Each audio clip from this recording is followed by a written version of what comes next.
जाजपुर जिले में कलबल करुछि ताती गुळुगुळी जोगु जनजीवन अस्तव्यस्त।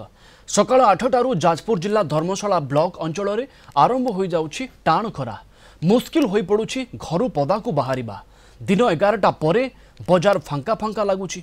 जरूरी काम नथिले केही बाहरकू बाहरु नाहांती। जिले में तापमात्रा 40 डिग्री पार कलानी। लस्सी एवं मृदु पानीय दुकान रे लोकंक भिड़ जमुछि। सरकारी स्तर में एजाए जलछत्र खोल जा नथिबा बेले किछि स्वेच्छासेवी अनुष्ठान जलछत्र खोली पथचारी तृषा मेटाउछन्ति।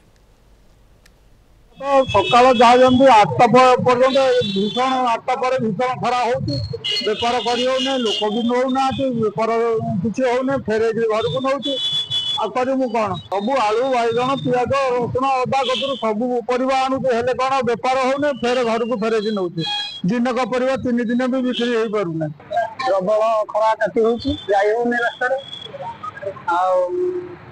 गरम हो प्रबल रही जाऊँ ठंडा टे गछ गछ ठिया हो